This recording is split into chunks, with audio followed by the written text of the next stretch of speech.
اور کوئی دلیل نہیں ہے اس کے. دیکھیں دلائل یا تو قرآن و سنت سے ہوتے ہیں یا عقل سے ہوتے ہیں. نہ عقلی کوئی دلیل ہے نہ قرآن و سنت کی کوئی دلیل ہے. بعض لوگ کہتے ہیں کہ یہ تجربے سے ثابت ہے کہ بچہ رو رہا ہوتا ہے, مرچیں جلاتے ہیں تو بچہ چپ ہو جاتا ہے, اس کا مطلب نظر لگی تھی اور ٹھیک ہو گیا. تو خوب سمجھ لیں, عبداللہ بن مسعود رضی اللہ تعالیٰ عنہ سے ایک روایت ہے جس کا مفہوم یہ ہے کہ شیطان کیا کرتا ہے کہ بچوں کو نا چٹکی مارتا ہے, رلاتا ہے. پھر اس کی اماں کیا کرتی ہے, وہ اس طرح کے ٹوٹکے کرتی ہے تو شیطان چٹکی مارنا چھوڑ دیتا ہے. تو ماں سمجھتی ہے میرے ٹوٹکے سے ایسا ہوا ہے, تو ماں کا اس ٹوٹکے پہ اور زیادہ یقین آ جاتا ہے. حالانکہ وہ ٹوٹکے کی وجہ سے نہیں ہوا ہوتا, وہ اس لیے ہوا ہوتا ہے کہ شیطان جب آپ ٹوٹکا کرتے ہیں بچے کو تنگ کرنا چھوڑ دیتا ہے تاکہ آپ کا ٹوٹکے پہ یقین آئے. تو بار بار شیطان کرے گا, بار بار آپ ساری زندگی مرچیں ہی جلاتے رہو گے بیٹھ کے.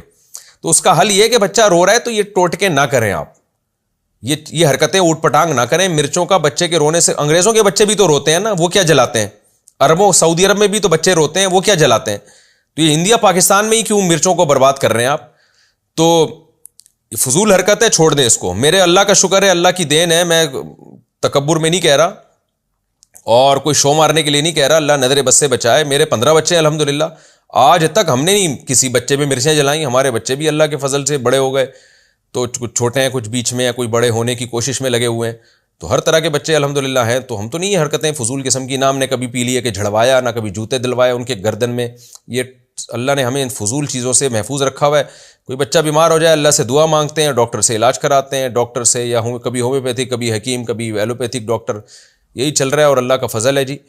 تو اس لیے جو ان ٹوٹکوں میں پڑے گا برباد ہو جائے گا. اور ہم نے دیکھا ہے ہمارے جو ریلیٹیو ٹوٹکوں میں لگے ہوئے ہیں وہ ٹوٹکے ہی ساری زندگی کرتے رہتے ہیں. آج فلانے کی مرچیں جل رہی ہیں تو کل سلبٹے گھوم رہے ہیں, پرسوں فلانا عامل آیا ہوا ان کے گھر میں سونگ سونگ کے جا رہا ہے, پتہ نہیں گند کر کے جا رہا ہے وہ عامل ان کے گھروں میں, اور آج فلانے نے کہہ دیا ان کے گھر میں یہ ہوا ہوا ہے, آج فلانے نے کہہ دیا. ساری زندگی عذابوں میں ہی گزرتی ہے ان کی. تو اللہ کے پر توکل کرو میرے بھائی. جب کوئی مسئلہ ہو, بچہ بیمار ہے, رو رہا ہے, زیادہ سے زیادہ سورہ فاتحہ, سورہ فلق, سورہ ناس پڑھ کے دم کر دو.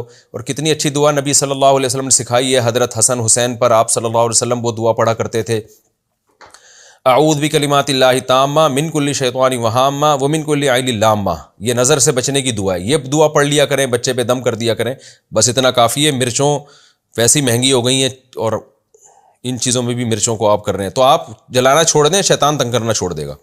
ورنہ شیطان تو آپ کو پتہ ہے وہ آپ سے بڑی چیز ہے. وہ پھر ایسا کرے گا نا آپ کے ساتھ کہ آپ یاد رکھو گے, پھر مرچیں ہی جلاتے رہو گے, اور پھر مرچوں سے آگے بڑھائے گا, کہے گا اب کچھ ہو گیا, اب عاملوں کو لے کر آؤ. پھر وہ آئیں گے گھروں میں, سونگیں گے آپ کی بنیان اور